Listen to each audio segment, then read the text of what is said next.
First of all, I'm going to do a little plaque for the bottom. Okay, I can just use, I'm just going to use these circle cutters. These are just the pastry cutters. Okay, pop that in. Give it a little wiggle. And then this can be the little plaque that it goes into. Now, I might just do that because I think it will look cool, look a bit different. Less set. And it's just kind of like, it's like being on a bit of grass. Just looks like that.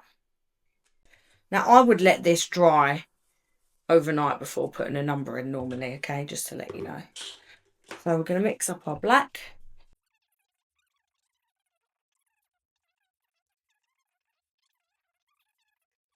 You're going to need my large number cutter set and candle wicks. Check out the video coming up which teaches you how to make each number.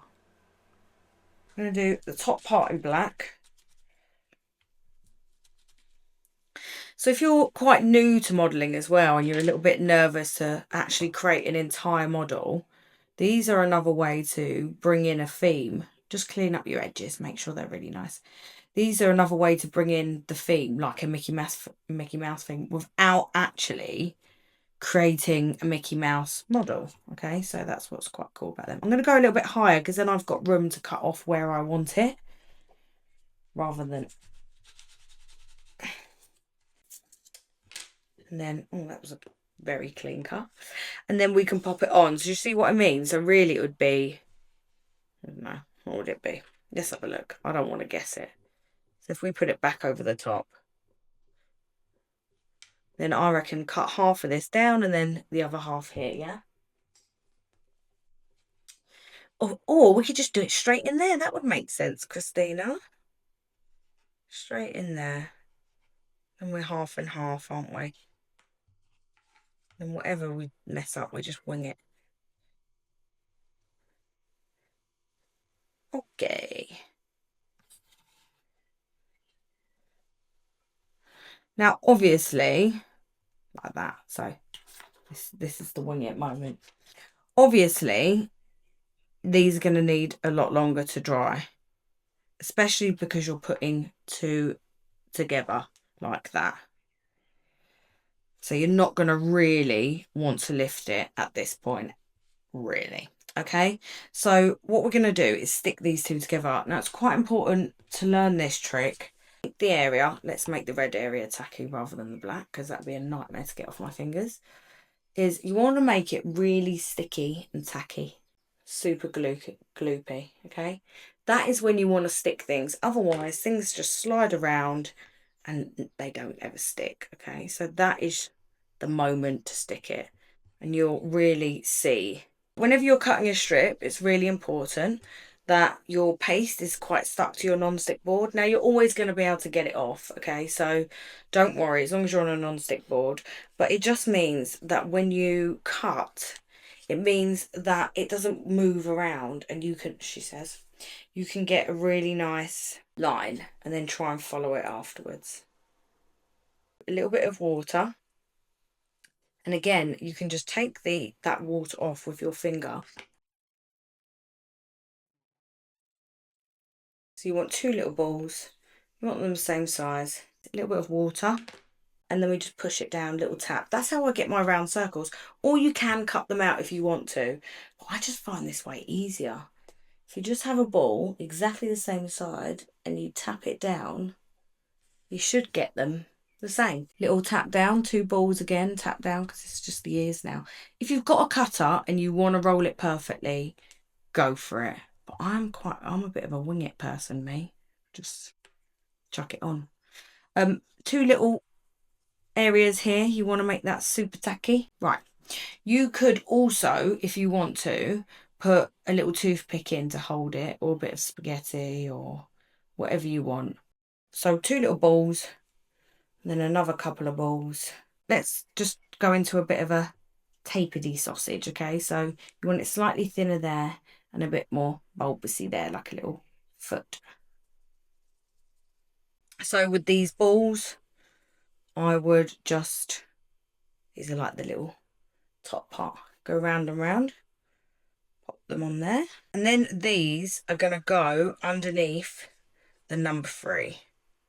So they would literally go on like that. Your 2 little sticks in here and your sticks in here. Leave it to set for like a few hours and then pick this up and then put it on and check if it's in the right place. Take it back down again and then let it dry like this for at least for a couple of days. That's personally what I would do. And then what you do is you would put the green on afterwards. So that's how it will look on your cake. Okay, you can also put another green one down here and do it bigger, and then put like a little number plaque, a little name plaque with it, which is what I like to do. Let's just give that a second to dry. Art Deco, that's what they're called, the Art Deco ones. Let me see if I can cut it out with these.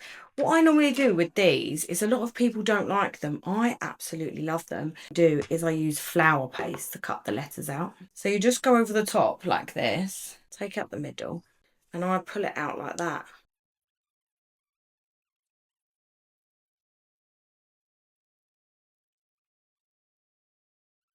Go into a little sausage. Okay. So the reason why you want it so thick is so when it's like that, standing up, it will sit.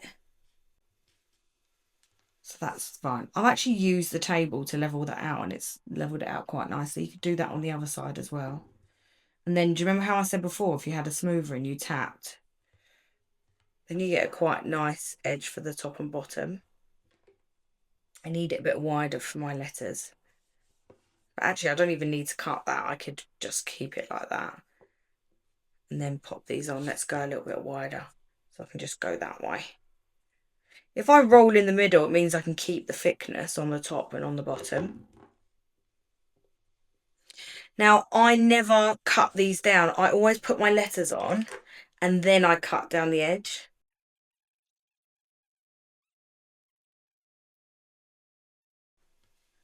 And then you can cut them out afterwards like that. A little bit of white, a little bit of rejuvenator. You can just do a couple of little dots or something.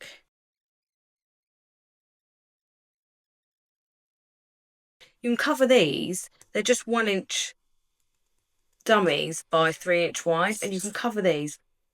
And if you put a skewer in this, you can pop it in there. So that's really cool. It holds it all together. So if you want to put some grass on. Obviously, I can't put this together now. I will put it together at some point.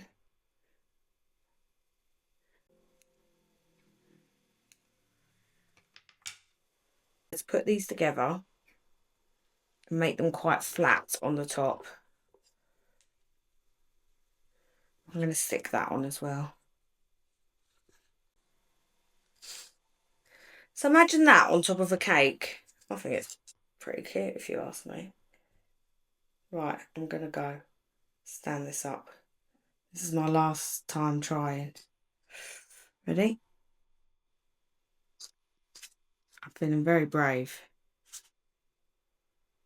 Do you get the gist? I like it.